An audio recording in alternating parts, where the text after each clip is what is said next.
एक समय की बात है, सुबह का वक्त था। पूरे जंगल में शोर मच गया था।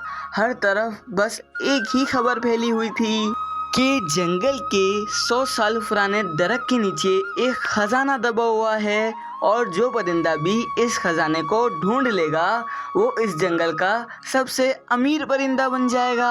ये खबर सुनते ही जंगल के सारे परिंदे एक जगह जमा होते हैं और ये प्लान बनाते हैं।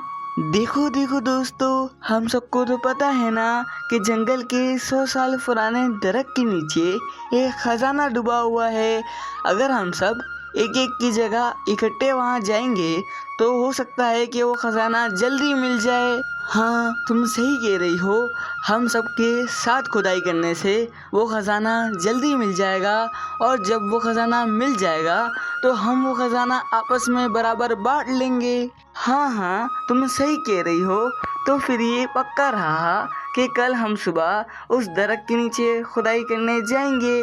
और हाँ, एक और बात, तुम काले कौवे से भी पूछ लेना ताकि वो भी बाद में शिकवा ना करे। वैसे एक बात बोलूं दोस्तों, मुझे तो अभी से ही सोने के सिक्के नजर आ रहे हैं। थोड़ा सब्र रखो मिट्ठू, अगर कल हमें खुदाई के बाद खजाना मिला तो तुम्हें सोने के सिक्के मिल ही जाएंगे। फिर सारे परिंदे अपने अपने घर चले जाते हैं और सोनू चिड़िया काले कौवे के घर जाती है और उससे ये बोलती है, कालू भाई, जंगल में पिछले कई दिनों से एक बात बहुत फैली हुई है कि जंगल के 100 साल पुराने दरख्त के नीचे एक खजाना छुपा हुआ है। इसीलिए हमने ये फैसला किया है कि कोई भी वो खजाना पूरा नहीं लेगा। इसीलिए मैं तुम्हें ये बताने आई हूँ कि कल तुम भी हमारे साथ चलोगे और वहाँ चल के खुदाई करोगे और अगर वहाँ से खजाना मिलता है तो फिर हम सब वो खजाना बराबर बांट लेंगे। लेकिन काला कौवा बहुत ही आलसी और कामचोर था। वो अनदेखी बातों पे यकीन नहीं करता था।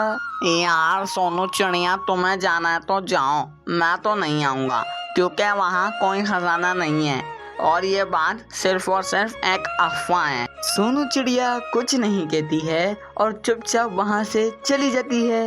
है ये क्या किया आपने? अगर वहाँ खजाना मिल जाता तो फिर हम अमीर हो सकते थे।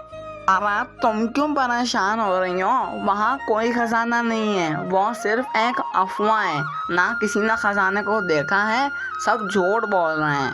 हाँ, एक मेरा ही तो पति सच्चा है इस दुनिया में। एक बात कान खोल के सुन लो कालू कौवे, अगर वहाँ से खजाना मिला तो मैं ये घर छोड़ के चली जाऊंगी। अरे तुम फिक्र मत करो, अगर वहाँ से खजाना मिल भी गया तो मेरे पास तो बहुत प्लान है। धीरे धीरे ये बात जंगल की सबसे बड़ी विलन डॉन बाजी चील तक भी पहुंच जाती है। लेकिन बाजी चील ये जानती थी कि अगर वो खजाना लेने गई तो सारे परिंदे उसे मार के भगा देंगे क्योंकि उसके पिछले करतूत भी अच्छे नहीं थे। लेकिन उसे ये पता था कि वो सबसे सोना नहीं ले सकती और अगर उसने सोना चुराने की कोशिश की तो उसका क्या हशर होगा। इसीलिए बाजी चील एक खुफिया प्लान बनाती है और सीधा कालू कौवे के घर जाकर उससे ये बोलती है, कालू भाई, क्या तुम्हें पता चला कि जंगल के 100 साल पुराने दरख्त के नीचे खजाना छुपा हुआ है?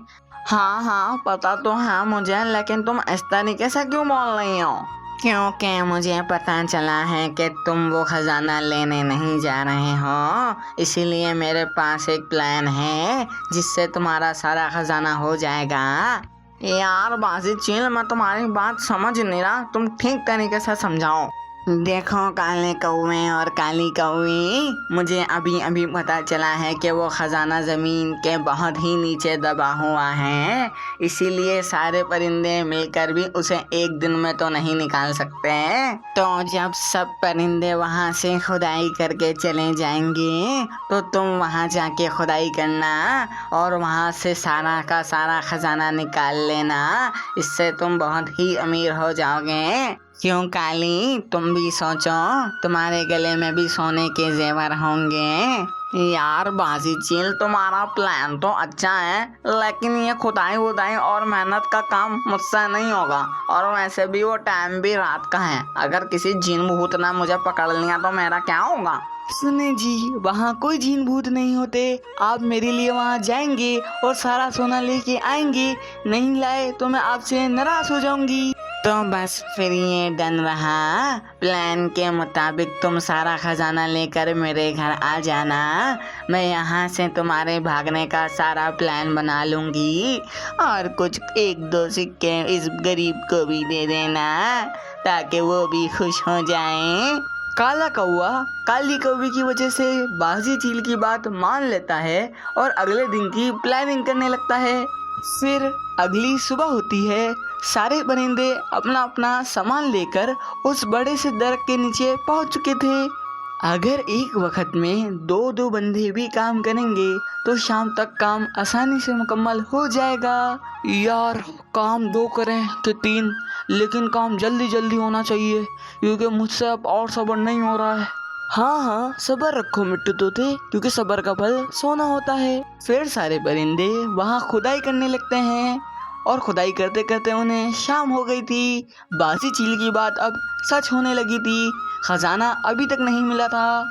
आगे की स्टोरी जानने के लिए हमारे कमेंट में पार्ट 2 लिखें और हमारे चैनल को भी सब्सक्राइब कर लिएगा।